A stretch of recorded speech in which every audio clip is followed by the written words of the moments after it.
Hello and welcome to the first episode of Geoscope. This is our sort of soft launch here with Ollie BowlerHatMan, who's above me Hello, with a evening. presentation, a little map, so we know what we're talking about. So normally on Labour Social, obviously we are obsessed with British politics and what's going on in Britain, but we thought we'd do something a bit different after last week's Labour Social, when at the end of the show, Ollie decided to go off on one about Nagorno-Karabakh, which is a disputed region of Azerbaijan, which has a lot of Armenians in it, a lot of whom have left over the last week or so. So, Ollie, first of all, are you all right? You all right? I am all right. You Yep, good? it's good to be here. Good to see you on a show. Hello, everyone. Nice to meet you all. Hello, hello. But yes, as Graham says, we're going to talk about this conflict. Um, yeah. So I was thinking really about where to begin, and to be honest, as they say, the best thing is to begin at the beginning. And of course, it's to talk about the creation of Armenia and Azerbaijan, certainly after the fall of the Soviet Union. Uh, as most problems do in this region, they tend to start roundabout there with the fall of the Soviet Union. Now, of course, Armenia and Azerbaijan, as you can see in the conflict area of the map here, oh, there we go. We're talking about this area in particular called yeah. Nagorno-Karabakh. Karabakh. Whatever. I can't remember how you pronounce the first one. Whatever. Karabakh. I'll say it for you if you want. I could just chime in. I just go Nagorno. Nagorno, that's it. Yeah, Nagorno. That's Yeah. it. Nagorno-Karabakh. This area, previous and prior to this, was very much a disputed territory, very much as all post-Soviet Union countries tended to do, have a big sort of dispute about where their borders lied. This was primarily because of, well, Joseph Stalin. He liked to move people about. Soviet Union and the USSR has a bit of history of that. And that caused, obviously, a lot of trouble when the Soviet Union fell, because, of course, where do you draw the borders? And to begin with, initially, there was a first war, which happened in the 90s, I believe it was, early 90s. And this ended up in an Armenian victory. And they took this territory here that you can see highlighted. This became part of Armenia and was taken away from Azerbaijan. And since then, Azerbaijan has been what we would call very revanchist, wanting to sort of retake its territory. And since the 90s there, have become more and more nationalistic about retaking that territory. This is what it has ultimately come down to. And the big difference between Armenia and Azerbaijan is Armenia, its economy has, well, not done very good since the 90s, is one kind way of putting it. Its government has been stable-ish, is also putting it nicely. But Azerbaijan, on the other hand, has used a lot of its oil wealth, and all that oil wealth has of course, gone to funding its military, recovering from that war, and of course, planning for this conflict in particular. So this is when it comes to 2020, because Azerbaijan saw what was going on initially, with potentially Russia's blessing. We don't fully 100% know if Putin gave his blessing or not, because Russia, surprisingly here, is on the side of Armenia, as is America, breaking all all sort of social norms for international relations on that front. And they essentially had a very, very quick war, retaking most of the territory you can see here in the yellow color. And one area in particular, the Karabakh formed its own republic. and they said, we are not going to accept Azerbaijan rule. They formed their own republic. Russia actually stepped in at this point and went, whoa, Azerbaijan, we're not going to allow you to do that. And it has provided Armenia and in the area around the conflict zone with Russian security peacekeepers. So there has been a very strong Russian troop presence in and around the region for quite some time. And at that point, the region sort of stayed quiet. And many people thought that this was Azerbaijan was maybe going to leave it for a while. Maybe this would be a conflict that would maybe pause, but that's not what happened.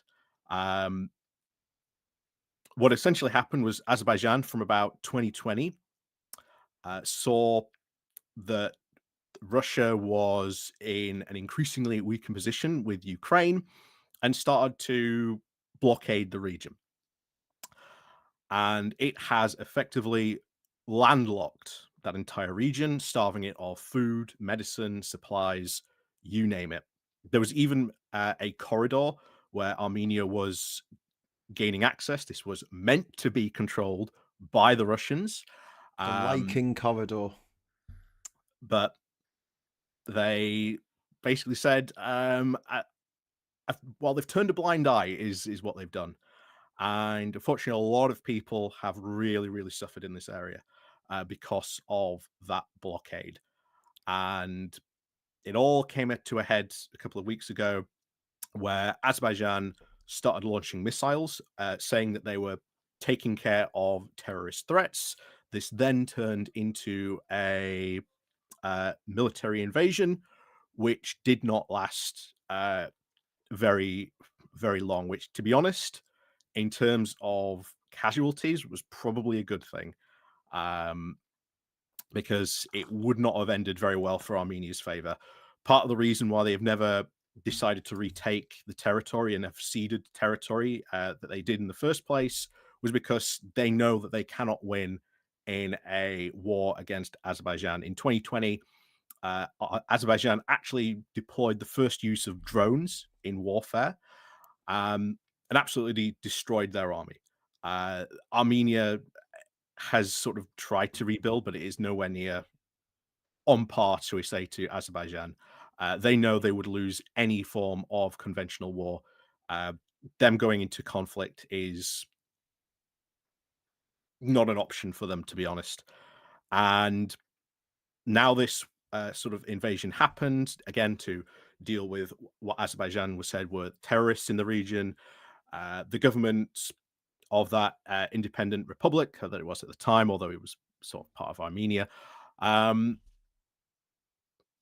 folded and have said, we are going to transfer all ownership of government and everything over to Azerbaijan. And Azerbaijan has basically issued a decree saying that if you are not gone within a year, you must integrate fully into Azerbaijan, its territory, its language, everything else, which is ethnic cleansing. And that is sort of where we are currently at the moment. But there's still a lot of people trapped in that area trying to get out. There's a lot of flowing from refugees from that area into Armenia. And of course, any sort of Armenians are desperate to try and get out. We've seen videos over the initial conflict period of Azerbaijan troops just walking down the street and just indiscriminately firing into people's houses. Like I say, they are fully aware of what is probably going to come and happen to that region. And that's the sort of state of play we are at the moment. Things are going to get, I think, a lot worse. If you've been listening to the Azerbaijan government, what they've been saying about this, as you can see here, there's a little island sort of down here, the Nakhchivan Autonomous Republic. That is part of Azerbaijan. And as you can see, there's a bit of corridor there between there and Azerbaijan and the new territory that they've got in the orange color. There is talk of them taking that territory and fully linking up Azerbaijan, and they know they could probably do it because Armenia, as we've said, is in no fit state to fight a war. It can't really do anything unless it gets backed up. And of course, who was Armenia primarily defending? Depending to defend them, that was Russia. And because of Russia pretty much committed to Ukraine, it has absolutely no troops, no forces, or anything to even stop Azerbaijan in any of this stuff that's going on. Remember, Russia was meant to be providing security guarantees. It had Russian peacekeeping troops on the ground, and we know that they were shelled. We've also seen troop deaths in this area, and Russia has not responded to any of these. If this was America, there would have been, as I said on Labour Social, there would have been F-16s, cruise missiles in the air within hours as a response to Azerbaijan. The Azerbaijan military, the government knows Russia is occupied. They can't do a thing. Not only that, but Turkey is also cheering on Azerbaijan as well at the moment. Turkey, obviously, no friend to Armenia, but then Armenia is turning to Iran because Iran does not want to see a stronger Azerbaijan. Azerbaijan also claim northern parts of Iran as well. And this could bring it even furthermore into interesting conflicts if they decide to get involved, because obviously there's a potential here. Well, if Iran and Turkey start to intervene, how are they going to intervene? What's the depth of them going to intervene? Will they provide weaponry? Will they provide support? Will they provide boots on the ground? Will they put aircraft in the air? We don't know. And then becomes the danger of, well, what if Iran shoots down a Turkish jet? That's a point where NATO could get involved, because obviously, remember, Turkey is a NATO country. It's honestly incredibly messy. It is. I mean, that was a fantastic introduction to what the hell is going on. It is quite confusing. And you started off talking about Stalin. This isn't the only country where he pulled this kind of shit, where he put enclaves and exclaves of certain groups of people and moved them around. If you look at the borders between, like, say, Kyrgyzstan and Uzbekistan, there's loads of these little enclaves, exclaves, all kinds of nonsense. It was like he was drunk when he was drawing the map. Yeah. But when these were all part of one country, these were part of the 15 countries that made up the USSR, it didn't matter so much.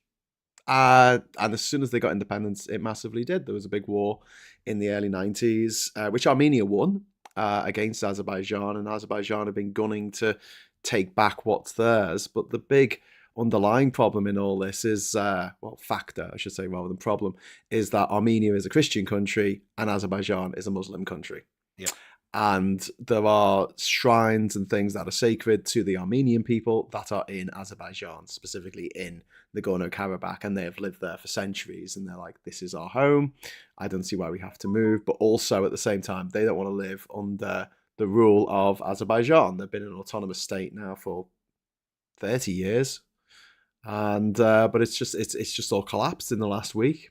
And it looks like Nagorno-Karabakh is no more. Like, it just does not, it's going to cease to exist. Which is, they've got, like I say, they've issued a statement. If you're not out within a year, we'll deport you ourselves, or you could become officially part of Azerbaijan. And there's a lot of Armenians in that area. They're not going to do that. That's why there's a lot of movement currently on there. And what's interesting as well is you've got this other, this bit of Azerbaijan that you were pointing at. I don't know if my mouse pointer is actually working here. I can't actually see it, which is kind of annoying. But there, yes, it's doing it there. This is what's this called? Nakis Ivan. This is part of Armenia down here. So this is this is part of Azerbaijan. God, I'm confusing everyone now. This is part of Azerbaijan here, and this is Azerbaijan major over the other side there. So yeah, it is a little bit tricky because you've got a country that's actually split in two. Not unlike, I don't know, East Pakistan and West Pakistan many, many moons ago. And at the moment, if you want to get from one side of Azerbaijan to the other, you got to fly. Yep. But the deal was going to be, and what people thought was going to happen was there was going to be a corridor which was going to allow Azerbaijanis a road to get to this exclave. Corridor, if I remember correctly, is here. I think. Just put it No, on the no, map. I'm talking about the one for the Azerbaijanis to get to Oh their yeah, enclave yep. through Armenia, and in response, what's called the Lykin corridor that you've just drawn Yep. on the map there, that would be I'll make I you a think little it's bigger. somewhere Hang there. on. Yeah, that's the Lykin corridor. You know, you have that bit, and you can get into your enclave, and we'll have a bit, and we can get into ours. But unfortunately, that didn't happen. And what's happened instead is that over 100,000 people have now had to leave their home in the Nagorno-Karabakh and move back to Armenia, which is already a country that is really struggling. Yep. And it was 100% reliant, as you said, on Russia to back it up. And Russia's too busy dying in the Yep. mud of Ukraine for some And reason. there has been protests since all this kicked off going on in Armenia against Russia and Lavrov in particular. That doesn't surprise Saying, me at all. why did we sign these guarantees? Why did we sign anything with you? You haven't fulfilled your part of the bargain. And Yeah. as we've said, there are dead Russian soldiers here. It drives me mad when people go about Russia. They say, "Oh, there was an agreement that Ukraine wouldn't join NATO," and I'm like, "There wasn't a written agreement. There was a written agreement that the Americans and the USSR, or NATO and the USSR, or former USSR, wouldn't invade Ukraine if it got rid of all of its nuclear weapons, which it did, and then Russia invaded." Yeah. And it's like, you know, there was an oral agreement. Yeah. I'm like, That's it. okay. Fair enough. That supersedes an actual treaty that said we if you give up your nuclear weapons, we will not invade. But this is such an interesting situation because, like you said, Turkey's part of NATO. They're propping up Azerbaijan massively. Nearly all of the weapons that Azerbaijan are using in this conflict have come from Turkey. And like I say, this is the next part I think that'll happen. They're after that.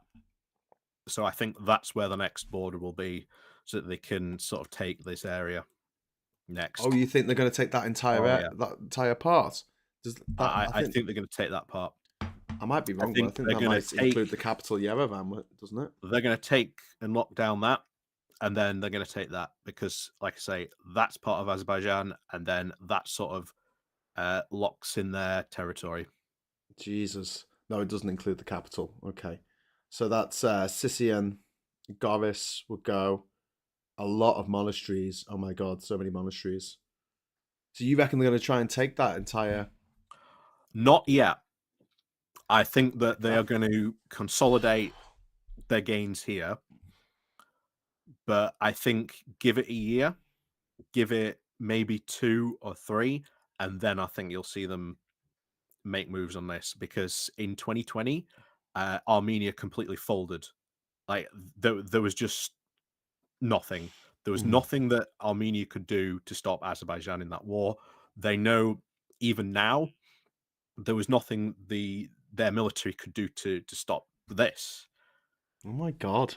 They've just not got the... I hadn't even considered military. that they might try and annex all of that Armenian territory. I thought that was just... Oh yeah, like I said, this is what the government's talking about. Like the Azerbaijan government's talking about. Jesus Christ, that is not good. That is not good because, as you said as well, it could also draw Iran into any potential conflict. Wouldn't that be mad though? Iran, which is a Muslim country, coming in on behalf of Armenia, which is a Christian country, against Azerbaijan, which is a Muslim country.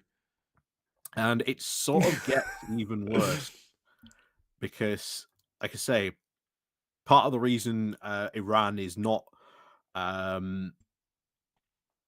sort of want to support Azerbaijan is because Azerbaijan has claims on that part of territory and that part's ish of territory of Iran as well. Alec will Bernard is saying in the chat that he thinks that Azerbaijan wants to fully conquer Armenia. I mean, that would be a Oh, bloodbath they beyond wouldn't get away with anything. that. I don't think they would get away with that. I think the only way they are getting away with it at the moment is because Russia is just tied up in Ukraine. Well, I mean, also, I mean, when we look at the sort of the international boundaries of these countries, whereas the portion of Azerbaijan off to the west there is actually officially seen as part of Azerbaijan. If you cross the border into the country there, you will actually find that you need to get your passport stamped for Azerbaijan. Whereas Nagorno-Karabakh was an autonomous region within Azerbaijan, and no one argued about that. Mm. The fact that it was an autonomous region, the fact that it was inside Azerbaijan, and that was kind of like the standoff at the end of the war in 1990. I think it was 1990. They said, okay, well, we'll give you autonomy. You can live here. But that's just not the way things turned out in the end, because Azerbaijan obviously have done quite well. You picked up on this, like Armenia's not done very well economically over the last sort of 30 years, whereas Azerbaijan has come on in leaps and bounds. Yeah, and it's been that oil wealth. And that is the other thing we should probably discuss as well, because there'll be people going, well, can't we put sanctions on Azerbaijan? And you are right, we could do that. If we were to cripple their main export, which is oil, they are a almost an entirely oil-based economy. You could cripple Azerbaijan instantly. Who's their biggest buyer of oil? That will currently be the EU. Why? Because of Ukraine, we are now buying less oil from Russia and more from other sources. One of those other sources happens to be Azerbaijan, which means at this moment in time, Germany, places like you've seen, like Slovakia recently, their election, their general election that's going on over there, this played a big part in it. Yeah, we're not gonna. They even said, yeah, we're not going to sanction them because we don't want to risk the oil flow.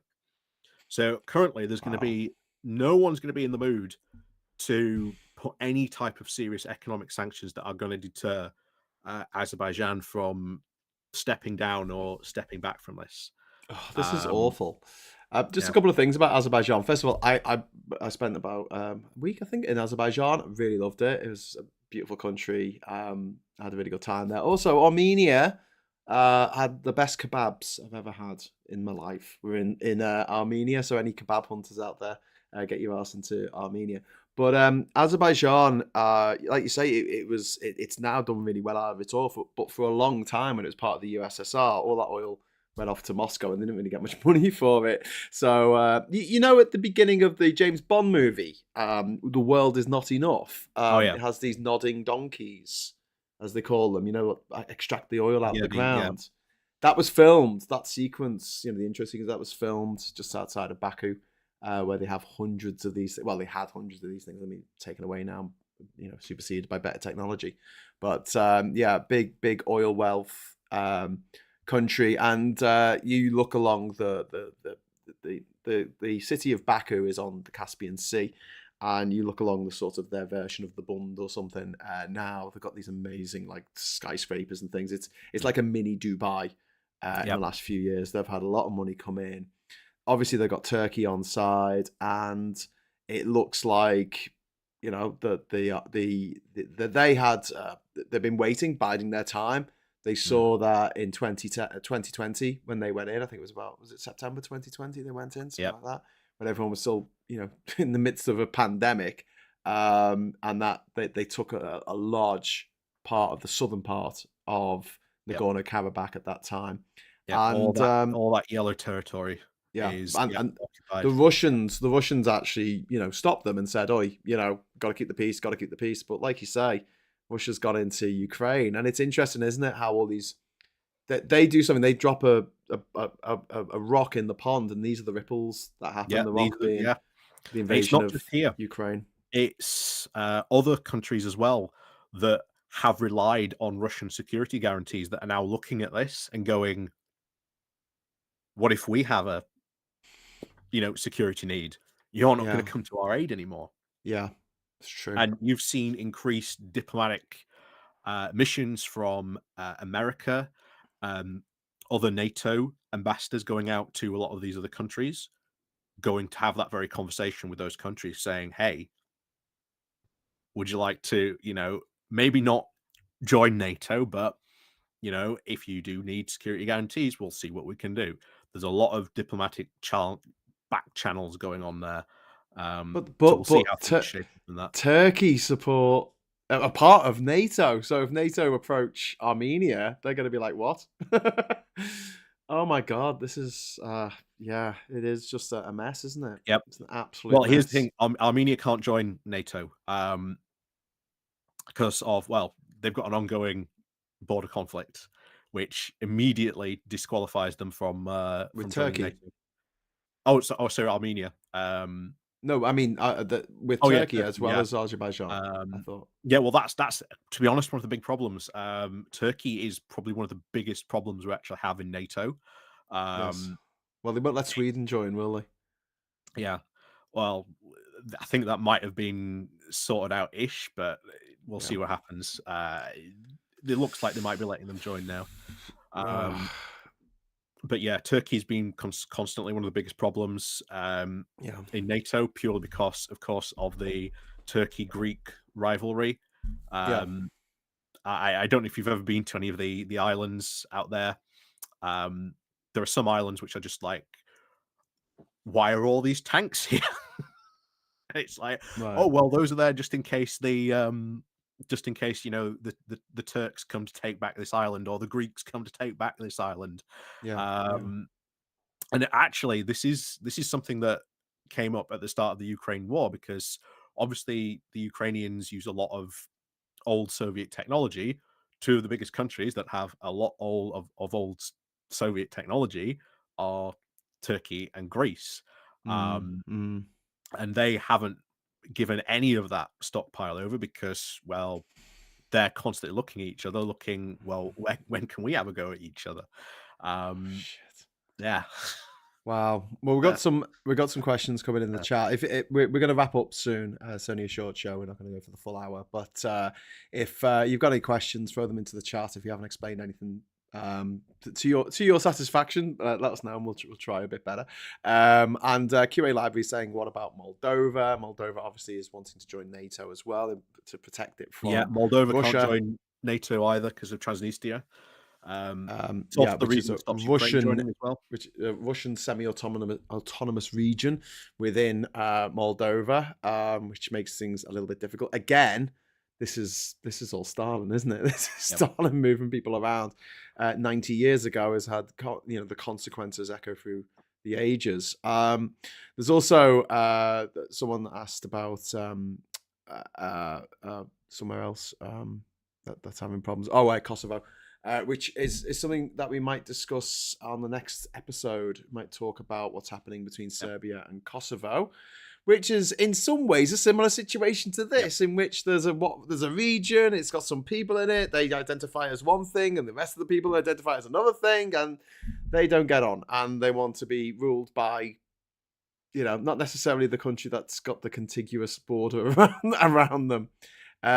Pete's Music asking about the swear jar. Sorry, we had to cancel that yesterday. Me and Supertansky for various reasons, but I'm really, really sorry that didn't go ahead. But next week we will be doing the Labour Social live from Liverpool, and me and Supertansky will be there. So join us for that, and we'll be streaming it if you want to watch along at home. Any more questions? Do you think this will affect China versus Taiwan? If we pull out, if we stop helping Ukraine, yes.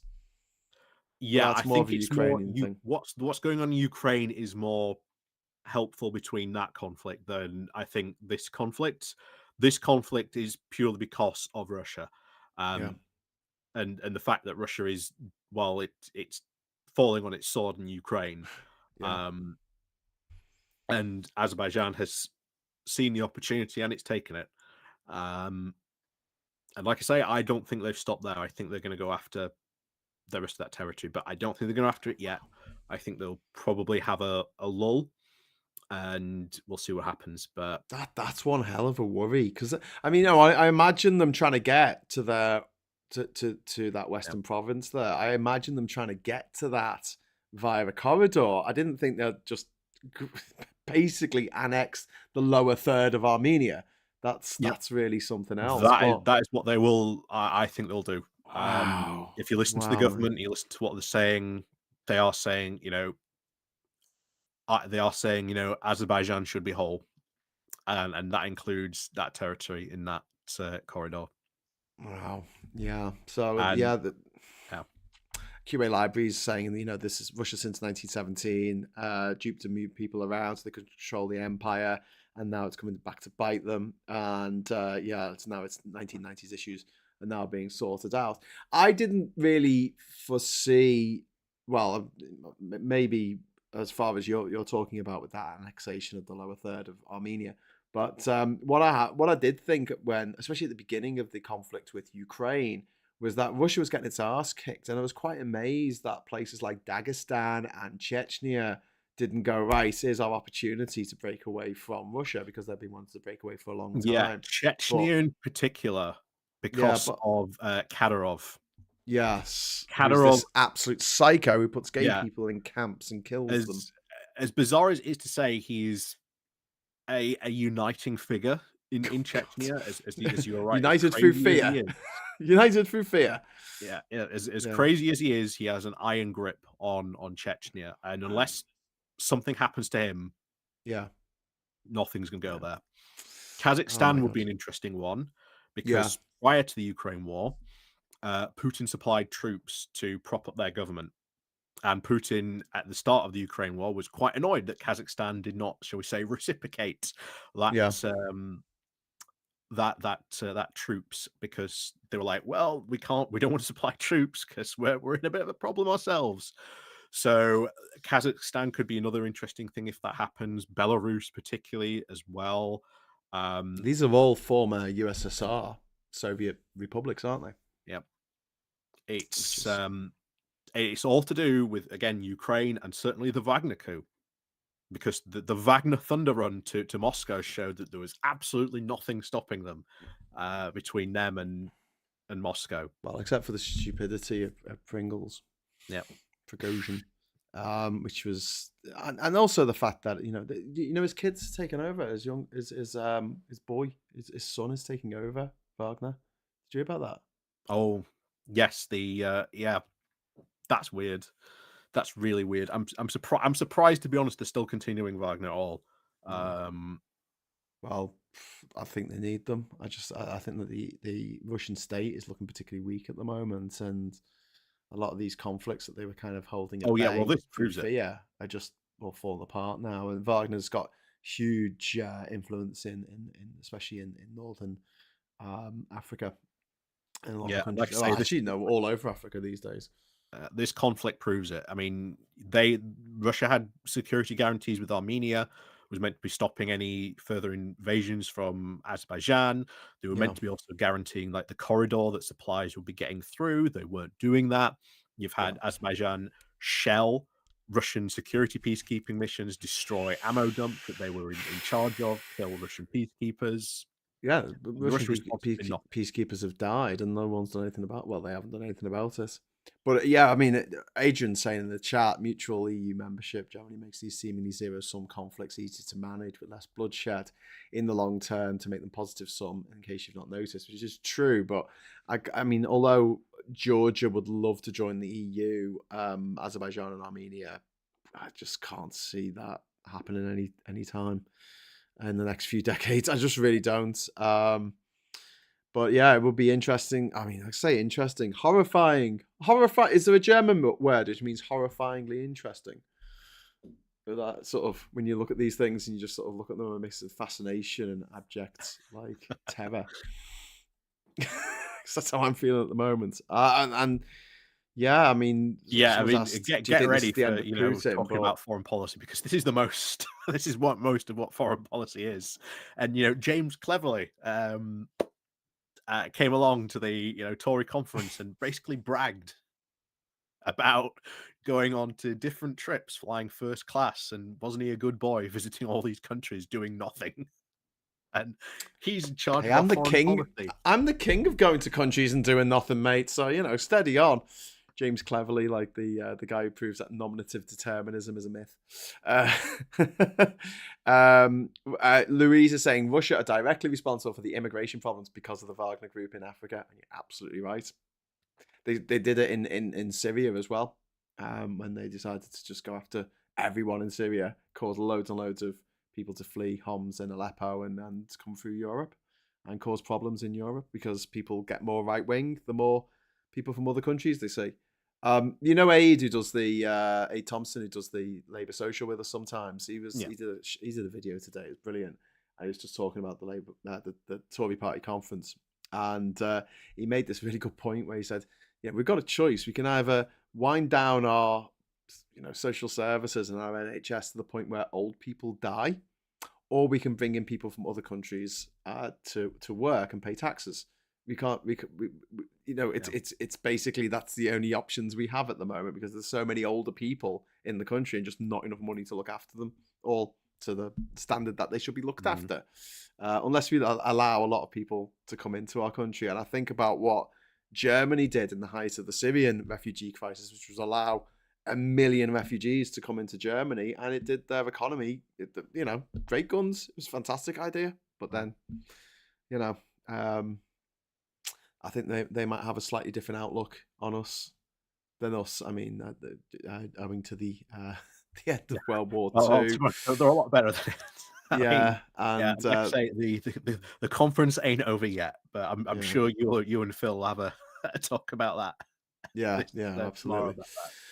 All right, well, thank you very much. We won't be back next week because I'll be at the conference, Labour Party conference. Are you going, Ollie? Did I ask you all this already? Are you going to Liverpool?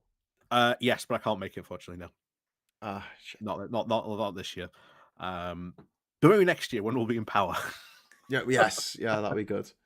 And well, I mean, it should be interesting. I'm going to try and do as many videos as I can and do some live stuff as well from the conference venue. The only problem being that the internet in the conference venue is crap.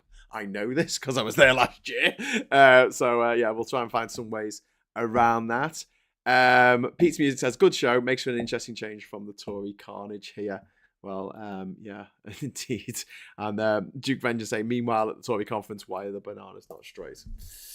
Yeah, because Brexit didn't work. What a shame. We'll have to reset and try again. So, Ollie, thank you very much for joining us tonight to talk about Azerbaijan and Armenia and Nagorno-Karabakh and the situation that is. It takes a little bit of unpicking, doesn't it? It's not something you can just sum up in a neat sentence. Like I say, it's the perfect storm of opportunism that's taken place from the Azerbaijan government. They saw the opportunity, they saw how weak Russia was, and they took it. And they're not finished yet. Yeah, is my takeaway from this. Is it? Well then, okay. Well, we'll see you in a couple of weeks, and we will probably. Are we going to be talking about Kosovo in a couple of weeks? Kosovo and Serbia. Yes, we'll talk about Kosovo. Yeah. See how we get on. I hope the situation doesn't descend, markedly before we talk about it, but not because I want to, get in there first. I mean, because I just don't want people to die. But yeah, it's looking a bit dicey on the border at the moment between Serbia and Kosovo. They have never been particularly friendly with each other for various reasons, which we'll go into in a couple of weeks' time. So please join us for the next episode of Geoscope with me and Ollie BowlerHatMan. And yes, thank you very much for all the wonderful chats you've given us and for watching. And until next time, I'll say hello, good evening, welcome, and goodbye. See you.